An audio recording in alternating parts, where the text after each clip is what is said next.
219-page document so far delivered to David Hundeyin and co., you really, really need to be someone who is an analyst to be able to piece the information together. And that's what we're going to be doing. And if we have time, just as our title said, we will move on to reveal to us the heists they are planning with our country. These people we are dealing with, they don't even care whether Nigerians are suffering, whether there is poverty, whether there is insecurity, whether the naira is cratering at the forex market. It's not their business. They have their priority. Their priority is themselves, how they enjoy themselves. So we are going to be exposing some of the things we have unraveled so far, if we have the time. So, as you can see from the title here, this is from the FBI file dated yesterday, 31st of October, and addressed to Aaron Greenspan, which is the lawyer that is working hand in hand with David Hundeyin. And the very first paragraph says, no, the title says, Greenspan versus EQ USA and et al. And co. It says, subject, Bola Tinubu et al. Dear Mr. Greenspan, the FBI has completed the interim review of records subject to the Freedom of Information Act that are responsive to your request. The enclosed documents were reviewed under the Freedom of Information PA, I don't know what PA stands for, Title 5, United States Sections 552/552A. Below, you will find check boxes under applicable status for the exemption asserted to protect information exempt from disclosure. The appropriate exemptions are noted on the processed pages next to redacted information. In addition, deleted page information sheet was inserted to indicate where pages were withheld entirely pursuant to application exemption.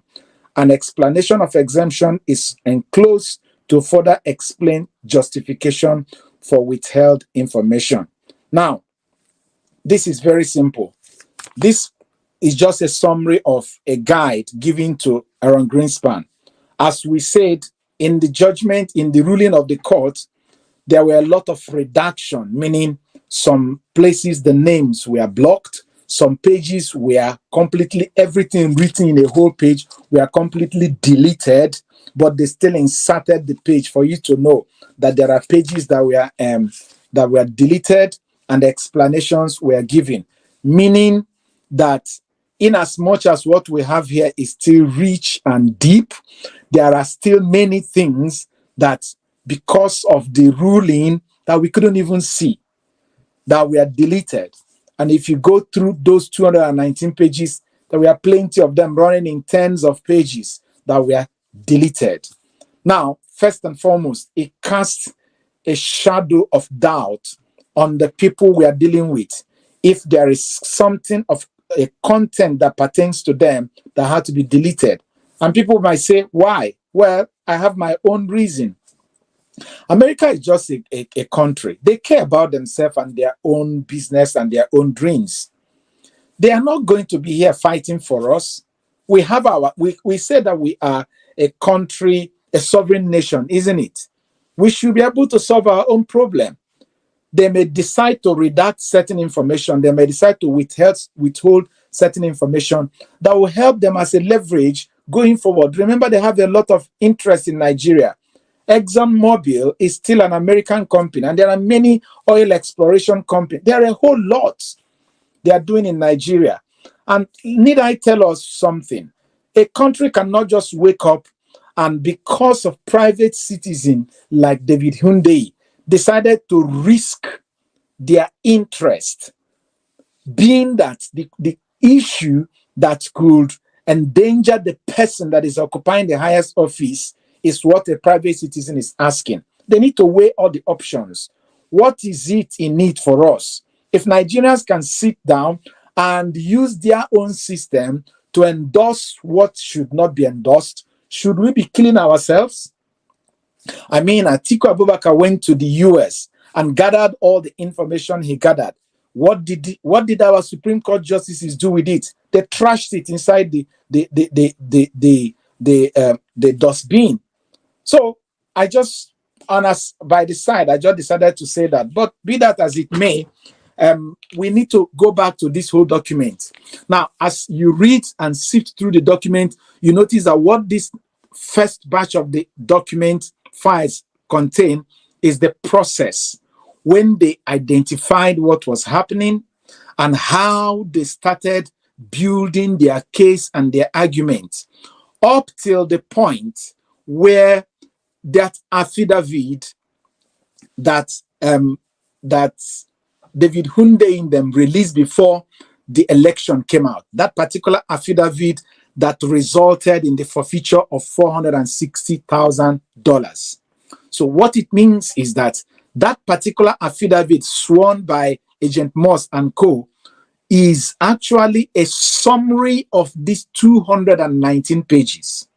So what that implies is that document that Enahoro Eba took to court last year is authentic, because this 219-page document are more like, you know, the way if you're preparing for exams, or if you're trying to write something, your notebook, everything you did, how you compiled, how you, even the car they were driving, and how they did all those things. That's what these 219 pages did. However, there are important things that happen here. There is a name that kept on appearing there, and we have the picture of that name. It's one Akonde of a man. Now, there is also another name known as Lee Edward. Lee Edward, okay, this is Abiodun. Abiodun is a boy to another person. Abiodun came to the US somewhere in the 80s, all right? And in the 80s, but there is an Akonde who is like their boss in the Chicago circle. Remember that yesterday we did say, the letter said that, it said this case is about, you know, trafficking of Class A substances. I don't want to mention the name. We mentioned it yesterday so that we don't go and start having problem with YouTube and co. Now, this trafficking of Class A substances, it says that involved Nigerians, a group of Nigerians. Okay? Now, these are the three heads of this group of Nigerians. This person here, his name is Abiodun, somebody, I'll leave it that way, and then he's in the document. Then give me the other one, another person with a cap. No, another person with a cap. The older person with a cap. That's it. No, that's still a night. Yes. And this is the Akonde of a person. Now, I think I'm told that this person, the relation or the wife or something like that, later became a commissioner in Lagos. Okay? Become a commissioner in Lagos. So, but this is the person who is leading this team. According to the court paper, he is the leader of the Nigerian team. His name is expressly mentioned in the document. You could see it there. Okay. Now, as at this particular time, when this case started, which is from 1990, this person had relocated to Nigeria. And yours truly, our man who is in the eye of the storm currently, had also relocated to Nigeria. Now, how did the whole ring got busted? Now, there is another man, which is in this document, known as Lee Edward. Lee Edward operates in Indianapolis area of the US. Okay, he operates there. And in order to expand the market of the Chicago side, this Abiodun person was brought over. Okay, now, unknown to him, he sold the substance to an FBI undercover agent. And that was how he was nabbed. And he is the person who now started singing. Now, this Lee Edward, as we talk, is still serving life sentence in the US for his business, for this business. He's still serving life sentence. So he's like the head of an area, a franchise, call it that way. This, our person here who is on the screen, is like the head leading the Nigerian team. Okay? Now, their building guy now started singing. It was him who exposed their own ring. But their henchmen, as it were then, had relocated to Nigeria. All these were contained in that particular affidavit. Now, how did our own yours truly come into this picture? He was not in the marketing, as it were. Let me use that terminology, business terminology. He was not in the marketing, maybe as in the distribution and what have you. He was more or less acting as a fund manager, as an accountant. And you remember that in the affidavit, it said that his address was a drop-off. We've done that. And also the person. Now, you can imagine someone who used a traveler's check to open an account with $1,000 account. And within 1 week of opening that account, $80,000 had entered into that account way back in the 90s. $80,000. And that was how the IRS people got, what's happening here? What are you doing? And he said he's working with ExxonMobil. ExxonMobil was contacted. Say yes. Now, there's no way we can allow a staff to put company money as much as this in our personal account. That was how, linking it with the Gary connection and their building connection, the investigation started getting shape. They now started trailing all of them, watching them, the kind of car they drive, where they go to, the clubs they go to, and the kind of movement, which kind of bag. They were taking pictures of all these things, building their case.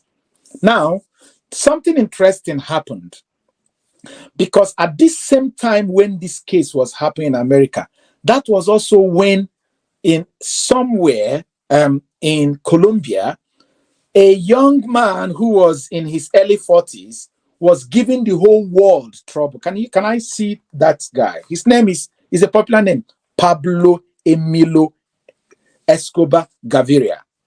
Now, look at it. He says he was born in the 1st of December, 1949, and he died 2nd of December, 1993. 44 years.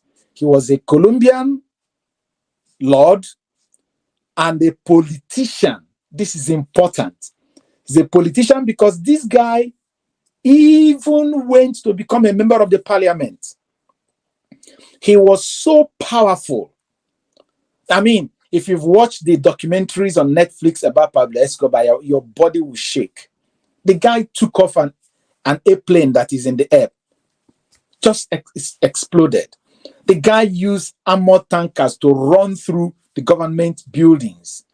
This is a person that says, I will not be extradited to America. He had to build his own prison and imprison himself in Colombia with his team. And inside that prison that had clubs, the best of the bed, they drink the best of wine, there is supplies there, he was running his business.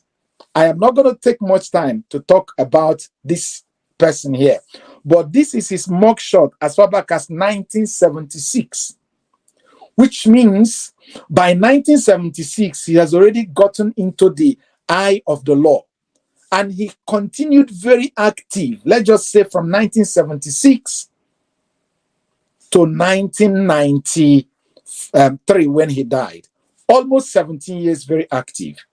And so when you look at these people, they don't start, they have a long history and pattern of what they do. You understand what I mean? And now, at that same time when Pablo was causing mayhem, it was said that at that time, he was the richest person in the world. He was making like $5 million every day. I watched some of the documentaries about him. He doesn't put money in the bank. He puts his money, his accountant is someone who knows geography, because they dig holes and put their money. When it gets cold, he used bundles of dollars to in the fireplace. I'm telling you the truth. Go and watch it. Go to Netflix and check Pablo Escobar or What Narcotics. It's based on true story. He died though. He died when he had an issue with the police. Now, the DEA, because DEA relocated to Colombia for his case. And that was also the same time this particular case we are dealing with now was happening in America. Now, the reason why I've connected this story is to tell you the mindset of the DEA at that particular period of time, the position of America with people who are committing this kind of crime then. Are you getting? And both the one that Pablo is dealing with coming from Colombia and the one that our people were dealing with coming from Afghanistan and co are class A. In fact, it is said that the one our people were dealing with is more dangerous because the withdrawal mechanism is more dangerous than even the Pablo's own. So you can imagine if DEA is going to literally relocate to Nigeria. A lot of properties that Pablo bought in US were seized, were forfeited. So the same thing was what happened to our people. When they forfeited money, it was not their bank account. It was because they were not available. They are no longer in the country. And this is the only thing the government could lay hands on. And like our Supreme Court said, according to the judgment written by the current Chief Justice of the Federation, forfeiture is a price you pay for a crime that you have committed. We know that. The Supreme Court knows that. The Chief Justice of the Federation knows that. But of course, as we have been saying, it's one law to the common Nigeria and another to them. So in summary of the whole thing, this is what this particular tranche of file has revealed.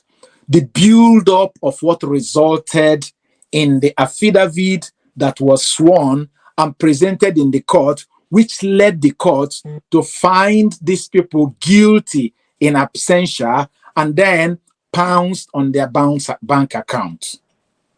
It's important. That's what has happened. And they say they have about 2,500 files. We have just dealt with the first one, the one that we know.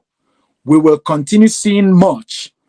If you have gone through the file and you see certain things in the file, you don't understand how to interpret it, you can ask it as a question, and I am happy to answer it here. But in the absence of that, I don't know if there's anything you want to say or a question before we move to the next topic, because we've already done 20 minutes on this. Thank you.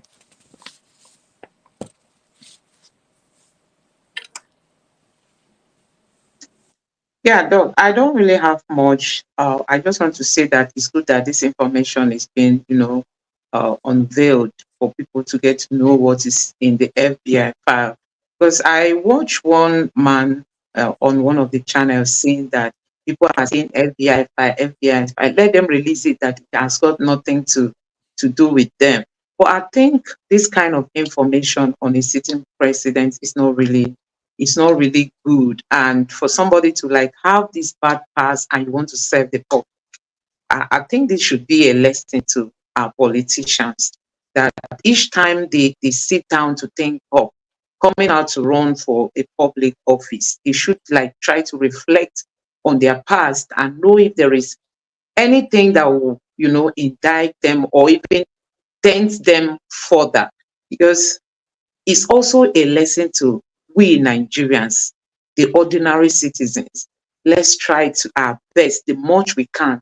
Like the economy now is biting. People are going into crime. Their excuses is that there's no money, that they don't have money to buy food, that there's hunger in the land. I think these things are no excuses for one to build a very bad past. I know that it wasn't hunger that led to all this. It's because people were having that quest to acquire wealth. That's what led to this kind of businesses that we did then. But for us now, it's also a very big lesson that as much as we are trying to acquire wealth or, achieve one height or the other, we should build a very good record, at least for our children. And we should also try to teach our children, for those of us who are already parents, teach our children on the essence to have a very clean life, so that, because you don't know where you find yourself tomorrow.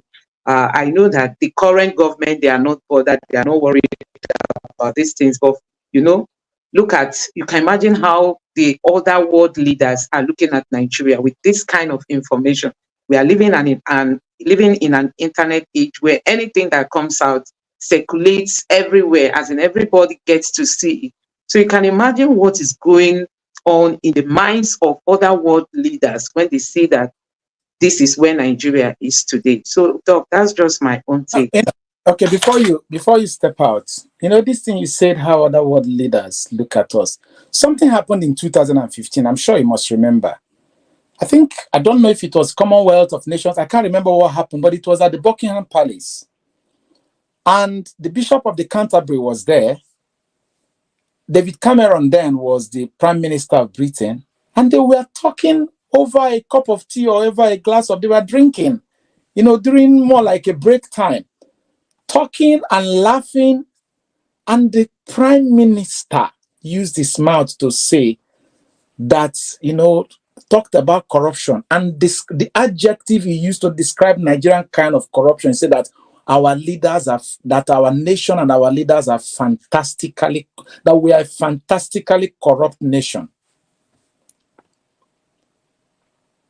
That was how the head of a country described another country and their leaders.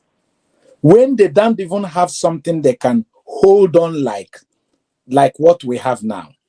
So you can imagine how they will be discussing and talking about us when they're having their coffee next time. With all this one, that just go to the internet, type in Google and just use any kind of search word and connect it with this, and you see what pops up about our leaders. Not just leaders. I mean, I saw a video where one of the leader, Wike, is saying that he bought ticket for everybody, House of Assembly, members of House of Rep, Senate, governor, that he bought ticket for all of them. And it's like he was saying it, I don't know, which means it was River State is now his investment. So he's now the sleeping partner, while the other ones are the active partners. It is now River State PLC, owned by Wike as the majority shareholder. And so whenever he raises his hand, that's where the vote is going to. Shame. And today I was looking at the news. Do you know that the former Prime Minister of Britain was removed because during the COVID, when people were supposed to be isolating, they were not isolating inside the government house. That was what led to him losing his office as a prime minister. But that was not enough. Up until yesterday, I was watching the BBC and I noticed that they are still investigating what happened then. I said, Haba, COVID, we have conquered COVID. You people are still looking at COVID that happened what happened, the mistakes that leaders made in 2020. But a governor of a state were being tear gassed by the police that is controlled by the Inspector General of Police, who answers directly to the president. And they say it's a family affair. They burnt down the House of Assembly, which is our collective asset. And they say it's a family affair. And they say that the president has called them to reconcile them. Let's move on. I think I have this video that I just want us to, some of the thoughts that some obedience shared on this. Certain information signatures were redacted, so not everything is about Tinubu. But let me tell you how you would know what is about Tinubu. If you read the affidavit, I've read it 2 times, so I know that story like as if I was there. I can even play it in my head like a movie. If you read that affidavit, the 1993 affidavit from Kevin Moss, he started from the beginning. He talked about how he got into this investigation and how the FBI, DEA, IRS,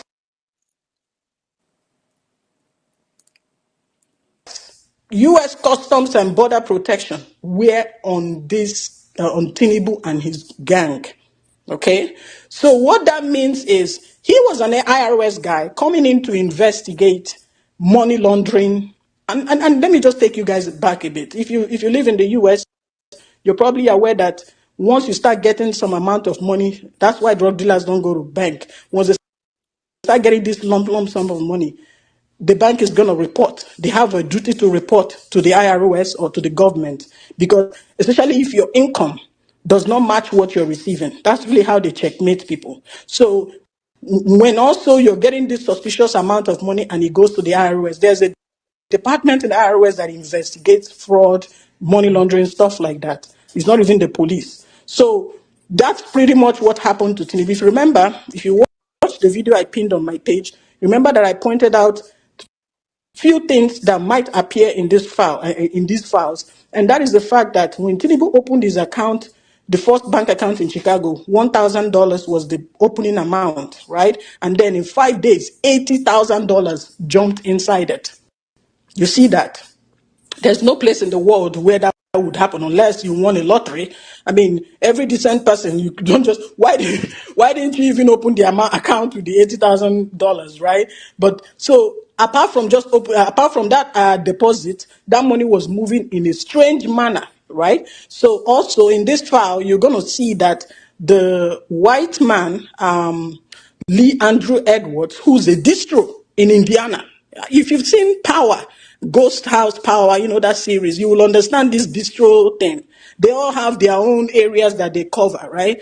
Chicago was Tinubu's network area. They owned the whole of Chicago. And, by drug term, you can't just come in there. That's their territory. And then this other guy, Lee Andrew Edwards, owns Indiana. He was the biggest distro in Indiana. So other people will probably come and buy from him. They are tough. They are tough. Exactly. They are tough. That's their area. They are tough. So he controlled that area. So Chicago, the drugs were coming from Nigeria, from Muiza Konde, who is Tinubu's, I call him his uncle because basically that's really how we introduced him the first time. But Muiza Konde had this distro from Nigeria, the White Heroin Network.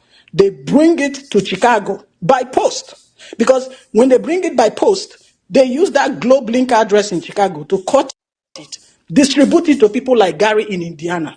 Then Gary can probably send it to other places. And they also sold to other places, but I haven't gotten to that part. So I don't know any other states. I'm just looking at Chicago and Indiana. So if you're reading this file from the FBI, you need to have side by side the affidavit from Kelvin Moss and the FBI files. Forget about the redaction. It didn't change much because the stories are still the same. The FBI files contains staking information. You know how FBI will park their car 10 miles away from your house and be looking at you from binoculars, or they'll be pretending to be trash pickers, picking papers off the street, picking your used condom in the trash, checking everything. That's really what they were doing. I came across it in the FBI files this evening. They did that for the Lee Andrew Edwards guy. So that was the beginning of their investigation. They started from what they found in Indiana, and then they tied it together with what they found in Chicago. And then when Agent Kelvin Moss realized that he was not working for them, he came in as a different person, investigating those bank amounts. That's a different issue. It was when he realized that there's something suspicious going here. He reported to FBI. FBI said, yeah, we are actually also investigating these guys. See what we have. See. So he's like, it's DIA. Say, yes, we are also looking at them. See how many times we have staked in front of Lee Andrew Edwards' house. See. That was how he was able to connect with them, and they were all working towards the same goal. So now, how did they know that Tinubu was involved? It's simple. When Muiza Konde, the owner, the head person in Chicago, who owns that Nigerian group, distribution group, he went back to Nigeria, right? He went back to Nigeria to handle business, and then he transferred it to Abiodun Agbele. I hope I'm saying it well. If you check Google, you're going to see him with his smirk on his face. He's bald. I think he went to court and stuff like that. He's still there. So he handed that business over to him. But the guy was so, he was doing the business the way he was supposed to. But he got so excited. He went and sold drugs to the FBI agent for $7,000. And he got caught like a chicken. It's all in there, right? He got caught. So now they arrested him and said, man, you have to tell us what's going on here. Now that we have you have to cooperate. I don't know if they threatened him or whatever, but he sang. That was how all these names were flying. He sang, he mentioned where the drugs were coming from. They promised him a reduced sentence. Okay, thank you. So he began singing, mentioning names, giving all the details. It was also true that they ended up busting the Lee Andrew Edwards guy. They went to his house for a search, but he saw them coming. He killed an officer, right? So this is a very serious crime case. He can turn to a TV show and it will probably sell off box office. So it's not something that you can just read in a hurry. So if you're reading it, don't feel discouraged. The FBI, the redaction did not even do any damage. In fact, I'm glad that this is really what they could have given us. The only thing is just that where Tinubu would appear was covered. I don't care about the police officer's name. I don't care about stamps. I don't care about signatures. But because I have read the affidavit, now I know what those boxes are saying. I can easily just go back and forth and go search and say, okay, on this date, this is what they were talking about. Because that affidavit is pretty much a story. Nothing left out. Complete story of what you're going to see on the FBI files. So don't feel bad. I will take it. Like I tweeted, I like it. I was saying that I'm going to vote for Trump or any crazy person that will get those records released. But from what I'm saying, this one fool my belly for now. I have something to read for us here. Okay. Can I read?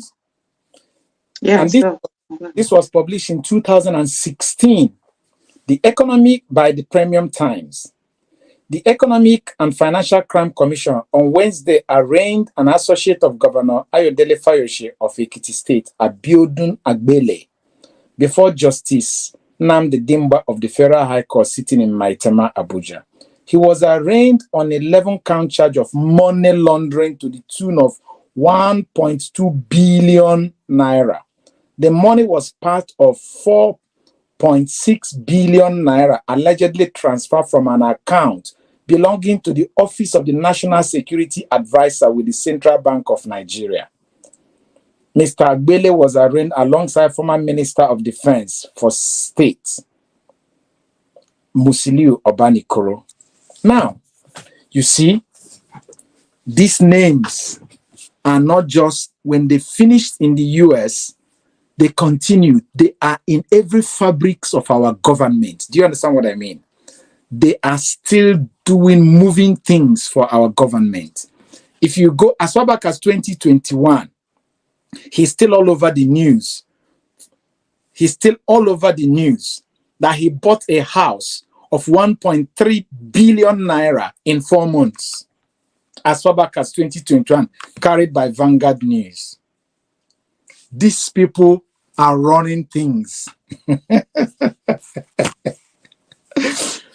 Oh, goodness me. He's all over. The guy is a big boy in Nigeria today. He's still... So there's one interesting thing happening in Nigeria. You find out that, like Amechi was saying, that who do we even vote for? Who are the people we vote for? Nigerians. When you look at most of our politicians, take your time to go and research their past. It will shock you the kind of persons that come to present themselves for election. This other day, Doc, you made mention of the former governor of Kebbi State, and you said so many things about him, what he has been involved in. And this man still came out, contested for governorship position, and people voted for him, even if he was able to, maneuver his way through, there were still people that willingly supported him and voted for him. So does it mean that Nigerians, we don't take, possibly we are even the cause of our problems, honestly. Possibly we are the cause of we are the ones as in inflicting injuries on ourselves. Because when people present themselves for election or even re-election, we don't take time. We rather look at, is he from my tribe? Is he from my religion? What have I ever gained something from him? And all that. Come. Finally, we took time in 2023. East, West, South, and North. Democracy is about majority, isn't it? Majority took time in 2023. In the presidential election, did they even care that you voted? Where is your vote in Rivers State? Even as we talk, with all the mutilation and the reduction, the number on the vote in the Rivers State is still showing that the person that the people voted won the election. It's the same thing in Benue State. It's the same thing in Edo State. It's the same thing all over. And they told you to go to court. And then you got to court. And your court told you that it is nonsense. How someone will say, Banza. The court told you, get out of our face. We don't care. Whenever I hear, oh, Nigerians, look at who you voted, I always say, hold on. It's not true. Yes, of course, a man will have his family support him. There will always be the minority. But when it comes to representative democracy, the majority is what we are talking. And I can say it with every boldness and conviction. The majority did not vote for people who are in power today. They imposed themselves on us because they have the handle. They impose themselves on us. Even when you have your hand to vote, the same INEC will tell you, will refuse you to vote by denying you a permanent voter's card. And when you eventually grabbed it from them and came on the day to vote, after voting, they will trash your ballot papers and the result sheets somewhere and announce result by 4 a.m. And when you complain to the same INEC, the INEC will tell you, I don't care that I broke my own rule and I broke the law. Go to court. And when you get to court, the court will speak English for you and trash you. So please, let's be easy on Nigerians.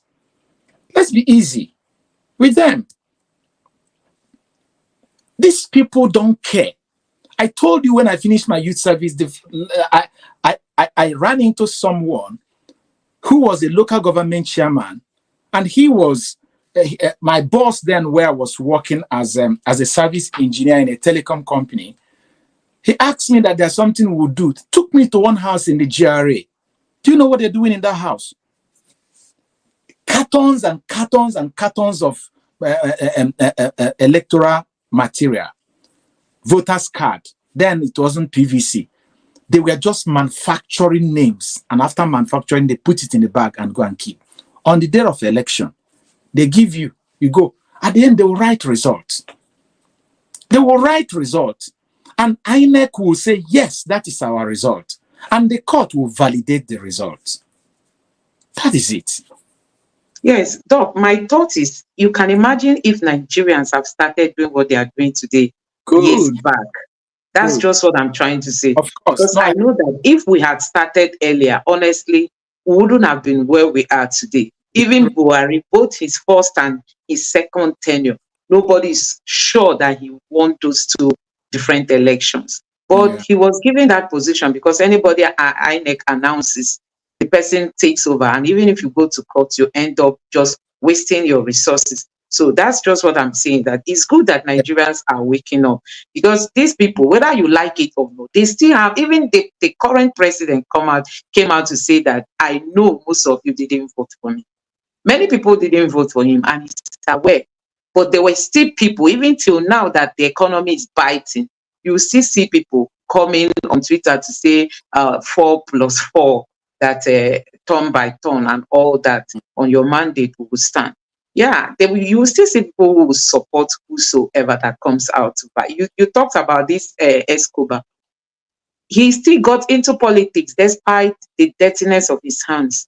So it's all about the citizens. I think this last election has really, let me just say, Nigeria has now embarked on a journey for a better Nigeria. Since after this 2023 presidential election, I've seen a lot of changes, and I just pray that it will continue that way. Because from what INEC has done, if you can imagine, you can see that even voter apathy is now reducing. Look at Imo State. You can imagine we have election in few days that will be holding in Imo State and other states like that.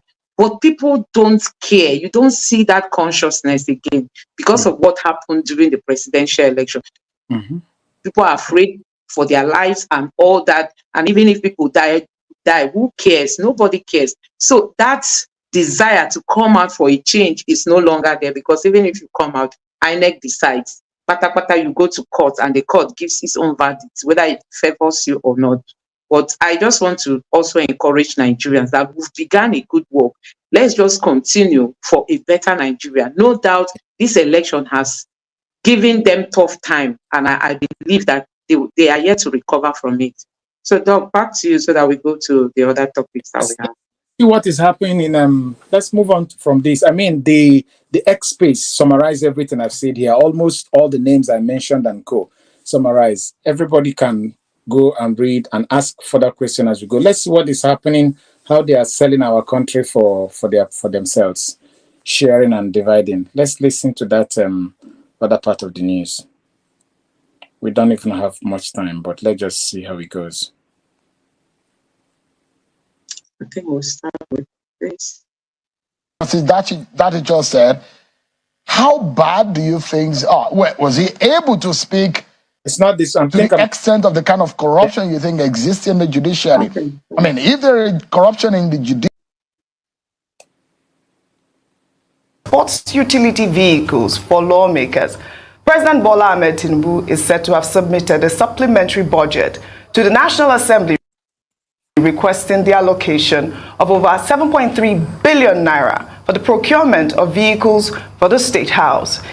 In the same budget, the Office of the First Lady is set to receive 1.5 billion naira for the purchase of new vehicles. The budget request is said to be part of President Tinubu's broader proposal, which includes a 2.17 trillion supplementary budget for approval by the National Assembly. Within the supplementary budget, the government intends to allocate 2.9 billion naira for the acquisition of sports utility vehicles designated for the presidential villa, and an additional 2.9 billion naira for the replacement of existing vehicles at the presidential villa. Dr. Abati, you know that this will raise a lot of eyebrows, but you know that there is more. The breakdown of the proposed expenses also include the sum of 4 billion naira for the renovation of the residential quarters of the president, while renovation of Dodan Barracks, the official residence of the president in Lagos, would also gulp another 4 billion naira. Also, the sum of 2.5 billion naira is budgeted for the renovation of Aguda House, while 3 billion naira is budgeted for the renovation of official quarters of the Vice President in Lagos, bringing it to a total expenditure of 13.5 billion naira. Okay. Well, the various... There is a slide I sent you where those breakdowns were summarized. So we can have it here for those who like to punch calculator while we are talking. And there is something written in that slide, the priorities, yes. It says here, the president's priorities, a total of 6.9 billion cars for president, 5 billion presidential yacht. Yes, there is another news that carried this. It's 8 billion official Lagos residents, 13.5 billion renovation of official quarters, 1.5 billion for First Lady's office, and many other things, because this had been trending. It's about how many trillion? About, just give me a second. it's about 2.1 trillion naira supplementary budget. Remember, our budget runs December to December, okay? In Nigeria, our budget runs December to December. And today is 1st of November. And they're submitting a supplementary budget of 2.1 trillion naira for budget. Supplementary meaning to add, to make up. So this is the money they are going to balloon in the next 2 months. But what is important, give me that front page of the Arise so that they can see the one that is for the car. Because the car here, automobile here, will gulp 7.3 billion. Other innovations will gulp 13.5 billion. Now, that is in addition to the legislature that already have about 57 billion. So 57 plus 7.3 is giving us something in the bracket of about 64.3 billion. What is interesting is that the government is planning to pay minimum wage to federal workers of 35,000 naira. That 35,000 naira, with the current rate of dollar today, is somewhere in the bracket of about $31. So a Nigerian federal worker is worth an average of about $1 a day, Nigerians. $1 a day. That's my own breakdown. Whereas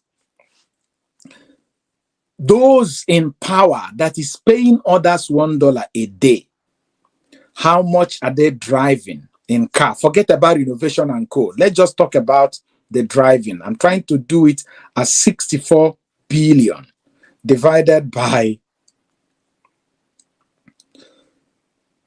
that is something about 64 million naira. I'm sorry, $64 million.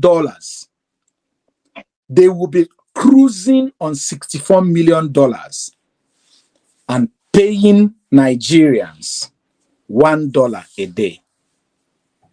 If you divide this $64 million by 365, which is, so an average of $175,342,000 is what they drive in a day. Hello, are you getting what I'm saying? Because I've converted it to dollars.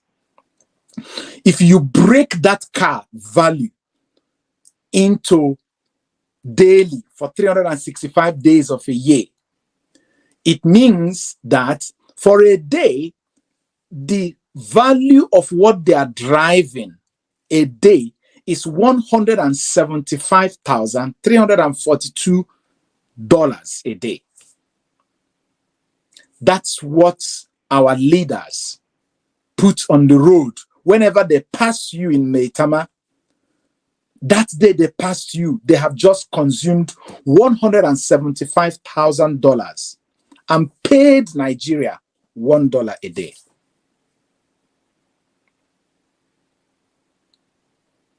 How do we reconcile this?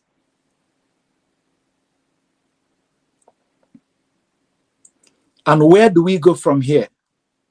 Especially when we have a system.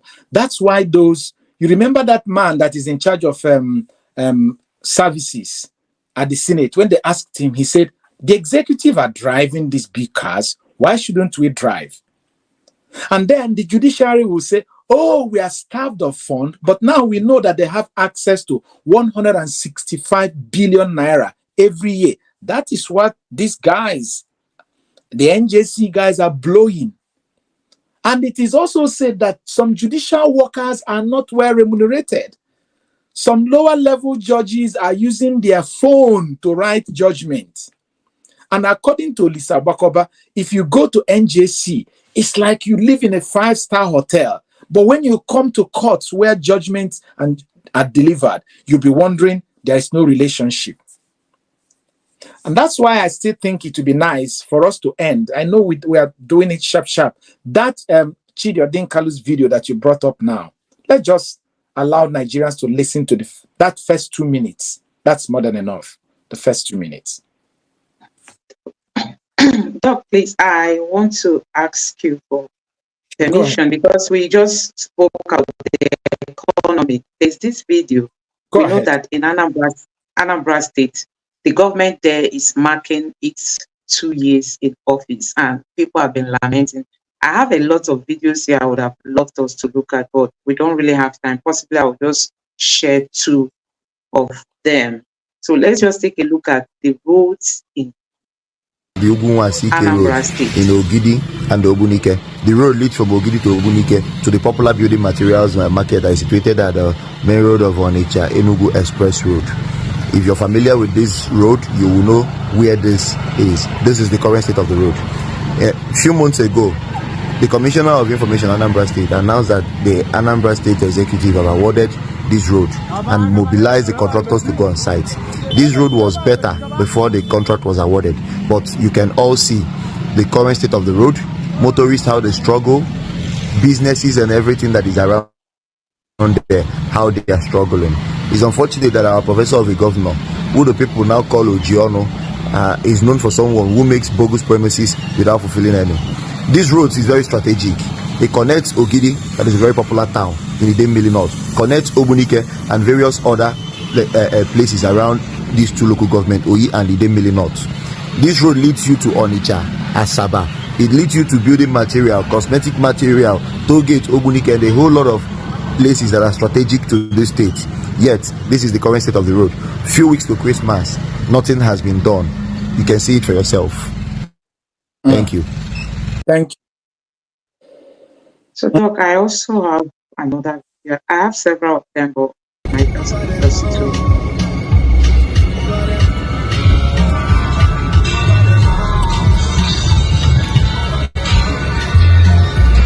So most of these roads are from Anambra. They are all in Anambra State. There is also another one that is from Nigerian specifically, and you can see what people are going through. Hey. You can see what people are going through on a daily basis. This is why some of our young boys, they have excuses, why they are going into all this Yahoo and all this ritual and all that. The environment is not encouraging at all for people to even go into businesses. Those that went to school can't even find job. Nigerians are really suffering, honestly. And you see, the man that came to channels told Shehu that go to states before inauguration. The governor has bought these very cars that you people want to deprive us of. They've bought it for the commissioners. They've bought it for all the, to be there waiting for them. They've not even assumed office for those cars that they told us cost 160 million. Will be there waiting for them already. So you can see this is just Anambra State. Who knows what is happening in Imo State? I told you guys yesterday that somebody told me that just to come out from Futo, where he schools, to come out from Futo to the city is something else because of the nature of the road. So we are just living in a country where we have leaders that are so insensitive. We know that the president's wife told us that they have enough money. They are not coming into office for money. But you can see how much is being allocated to go and fix their home. Then, and other places. Firstly, this office that Buhari's wife was deprived of. That's why she left for Dubai and didn't, whether she never wanted to come back again, I don't know. But at the time, they were saying that the constitution didn't make any provision for that. But this current government now is allocating money for executive cars for that office without even listening to the plight of Nigerians. Let's use this opportunity to call our attention to this group of core members who were going to attend Sokoto State. They were kidnapped. They are from Akwa Ibom State. They were kidnapped. Up till today, they are still there in the hands of their people that captivated them. They are still there. And this government is not even taking any action. In Zamfara State University, we heard that ladies were abducted from the hostels. Most of them are not yet back. And so many things that are happening in this country. Okay, in Abia State, we heard that 50 lifeless bodies were discovered without head, as in their heads were off. Nigerians, terrible things are happening in this country. So I just want you to put yourself in the shoes of families that are going through all these things, so that you see reasons when we are calling on this government to sit up. Some people think it's all about tribalism. I see people come to my comment section, they'll say, oh, all the people here, they are from a certain tribe and all that. For God's sake, let's build a better Nigeria. So you can imagine this kind of roads. I told you guys that I have more videos from coming from different parts of Anambra State, because people were saying that, okay, this man now is 2 years in office, being a professor, who even criticized Peter Obi. Peter Obi that won awards for building good roads in Nigeria.